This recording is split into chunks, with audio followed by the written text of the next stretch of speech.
पंजाब के एक छोटे से गांव में एक कब्रिस्तान था जहां रात के बाद कोई नहीं जाता था। उस कब्र को लोग कहते थे लानाम कब्र, न कोई नाम न कोई तारीख, सिर्फ एक पुरानी टूटती हुई कब्र। गांव वालों का कहना था जो इस कब्र के करीब गया वो या तो पागल हो गया या फिर कभी वापस ही नहीं आया। एक दिन अली नाम का एक जवान जो शहर से गांव आया था इस कब्रिस्तान के पास से गुजरा। रात के 2 बजे उसने देखा कब्र के पास मिट्टी हिली हुई थी जैसे किसी ने हाल ही में खुदाई की हो। फिर अचानक कर कर कब्र के अंदर से सांस लेने की आवाज आई। अली के पैर कांपने लगे। अली ने टॉर्च जलाई और कब्र के अंदर झांका और जो उसने देखा कब्र खाली थी, लेकिन कब्र के एक कोने में एक पुराना कपड़ा पड़ा था, बिल्कुल वैसा ही जैसा अली ने पहना हुआ था।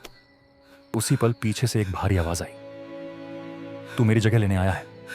अली ने पीछे मुड़कर देखा, वहां कोई नहीं था। अगले दिन गांव में हंगामा मच गया। अली गायब था, लेकिन उसी पुरानी कब्र पर अब एक नया नाम लिखा हुआ था। एलआई लोग डर गए। कब्र पर लिखा था, जो मुझे देखता है मैं उसे अपना बना लेता हूं। कुछ दिनों बाद एक नया शहरी लड़का उसी रास्ते से गुजरा। उसने कब्र पर लिखा नाम देखा और मुस्कुरा दिया, क्योंकि कब्र पर जो नाम लिखा था वो उसी का था।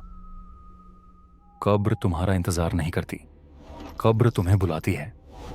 अगर आज रात तुम्हें कब्रिस्तान के करीब से गुजरना पड़े तो याद रखना, हर कब्र खाली नहीं होती। कब्र कोई साधारण अस्तित्व नहीं है, ये एक पुरानी काले जादू की रस्म का नतीजा है। और अली अब सिर्फ शिकार नहीं रहा। नया लड़का गांव वालों से पूछता है, अली कहां गया? लेकिन गांव वाले झूठ बोलते हैं। एक बूढ़ा कहता है, उस कब्र के बारे में सवाल मत करना। नए लड़के को पता चलता है 20 साल पहले एक काला जादू किया गया था जिसमें एक बेगुनाह आदमी को जिंदा दफन कर दिया गया। उसी की कब्र बन गई, लानाम कब्र। रात को नया लड़का कब्र के पास जाता है और पहली बार अली की रूह दिखाई देती है। अली बोलता है, मैंने कब्र नहीं बनाई, कब्र ने मुझे बनाया है। अली अब हाफ ह्यूमन हाफ एंटिटी है। अली बताता है, कब्र का नियम, हर 5 साल बाद कब्र एक नया नाम मांगती है, वरना उसका कहर पूरे गांव पर टूट पड़ता है। और गांव वाले जानते थे, इसलिए चुप थे। नए लड़के के पास 2 चॉइस, अपना नाम कब्र को दे या पूरा गांव कुर्बान होने दे। अली कहता है, अगर तू भागा तो कब्र खुद चलेगी। सुबह गांव सलामत है, लोग खुश हैं, लेकिन कब्र पर नया नाम लिखा होता है, ALI दोबारा, और नीचे लिखा होता है, कुर्बानी मुकम्मल नहीं हुई। अली की आंखें कब्र से खुलती हैं।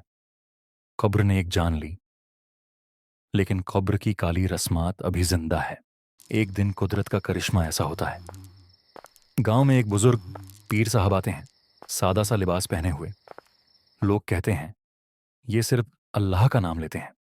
पीर साहब कब्र को देख कर कहते हैं, यह जगह बुरी है लेकिन लाइलाज नहीं। पीर साहब कुछ देर रुककर सोचते हैं। कुरान पढ़कर पीर साहब सुभान अल्लाह, अल्हम्दुलिल्लाह, अल्लाहु अकबर। अब बताते हैं, कब्र में एक जिन्न कैद था जिसे पहले जिंदा दफनाया गया था और वहीं जिन्न बन गया। वह जिन्न लोगों के गुनाहों और उनके डर से ताकत लेता था। नाम लिखने का खेल सिर्फ वसवसा था। अली की रूह अब समझ जाती है, वह कैद था, बदला नहीं ले रहा था। पीर साहब तन्हा कब्र के पास खड़े हो जाते हैं। सिर्फ कुरान की आवाज गूंजती है। जिन्न चीखता है, अगर सच बोला गया तो मैं कमजोर हो जाऊंगा। गांव वाले डर से रो पड़ते हैं। पीर साहब बुलंद आवाज में आयतुल कुर्सी, सूरह फलक, सूरह नास पढ़ते हैं और दम करते हैं। धुंध धीरे धीरे कम होने लगती है, कब्र की रोशनी बुझने लगती है। अली की रूह पहली बार सुकून महसूस करती है। सुबह कब्र बिल्कुल सामान्य होती है, कोई आवाज नहीं, जिन्न का असर खत्म। पीर साहब कहते हैं, जहां अल्लाह का जिक्र होता है वहां कोई अंधेरा नहीं रहता। अली की रूह रोशनी में बदलकर आजाद हो जाती है। पीर साहब की आखिरी बात, कब्र से नहीं, गुनाह और बेयकीनी से डरो। कब्र के पास एक छोटा सा पौधा उग आता है रहमत की निशानी।